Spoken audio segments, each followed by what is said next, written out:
أستغفر الله أستغفر الله أستغفر الله. اللهم أنت السلام ومنك السلام، تباركت يا ذا الجلال والإكرام. لا إله إلا الله وحده لا شريك له، له الملك وله الحمد. صلوا على خادم الحرمين الشريفين، غفر الله له وأسكنه فسيح جناته وجزاه عما قدم عن خير الجزاء.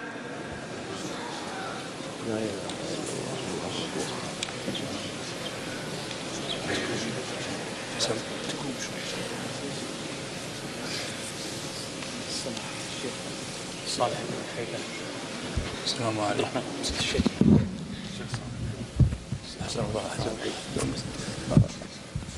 أحسن الله عليك. الله يكرمك. الله يكرمك. الله يتقبل دعاء ويعفو عنا. نعم طال عمرك.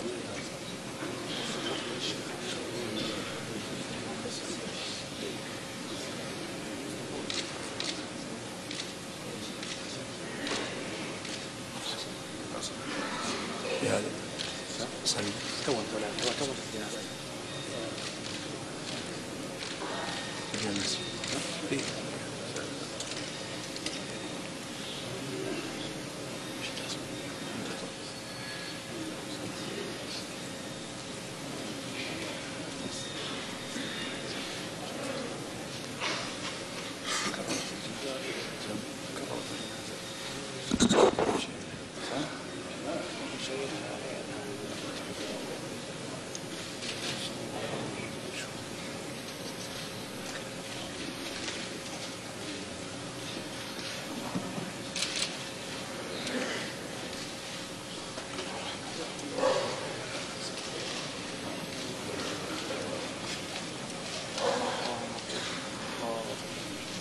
هنا على سجادة على سجادة هنا على سجادة. قدم شوي قدم شوي بعد شوي قدم شوي بس رجلين من الرجلين. بس نزل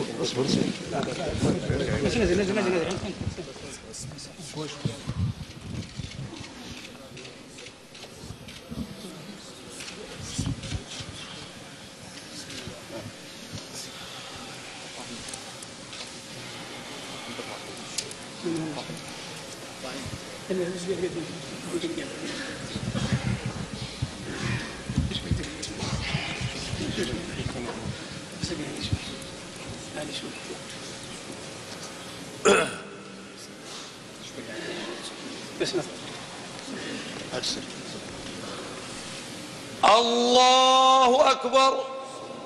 بسم الله الرحمن الرحيم. الحمد لله رب العالمين الرحمن الرحيم مالك يوم الدين إياك نعبد وإياك نستعين اهدنا الصراط المستقيم صراط الذين أنعمت عليهم.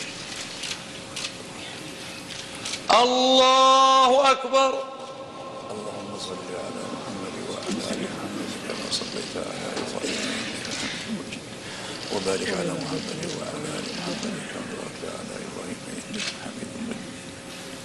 الله أكبر. اللهم اغفر لحينا وميتنا وصغيرنا وكبيرنا وذكرنا وانثانا وشاهدنا وغائبنا انك تعلم قلبنا وانت على كل شيء قدير. اللهم احفظه منا حفظ السنه وانت غير الغالب. اللهم اغفر له وارحمه وعافيه وعافيه وارزقنا وارزقنا الكافر والبركه.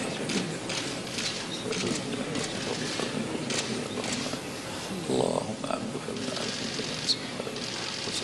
اللهم رحمه يا خير من الله أكبر. السلام عليكم ورحمة الله. الحمد لله رب العالمين. الحمد لله على قضاء الأمر.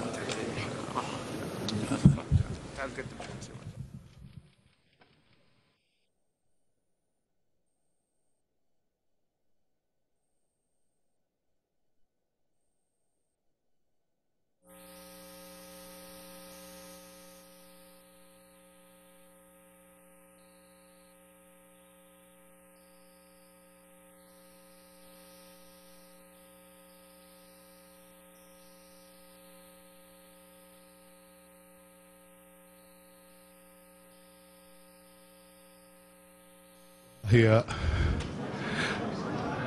الأيادي ترتفع تضرعا إلى الله سبحانه وتعالى ودعاء لخادم الحرمين الراحل الملك عبد الله بن عبد العزيز الذي يرفع نعشه بأيدي أنجاله وأبنائه وإخوته، وهم يتوجهون به يرحمه الله إلى مثواه الأخير حيث يقبر يرحمه الله. لقد كان خادم الحرمين الشريفين الملك عبد الله بن عبد العزيز رجلا يترك بصمة محبة لدى كل الشعوب. هنا من جامع الإمام تركي بن عبد الله، حيث القادة والزعماء قد جاءوا مبكرا يشاركون الآن في تشييع الملك عبد الله بن عبد العزيز يرحمه الله، ويتغمده بواسع رحمته وفسيح جناته، وأن يجعله مع الأنبياء والصالحين.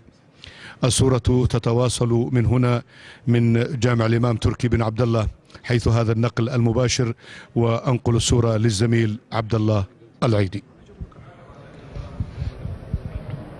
إنا لله وإنا إليه راجعون. القلب لا يحزن والعين لا تدمع، وإنا لفراقك يا عبد الله لمحزونون.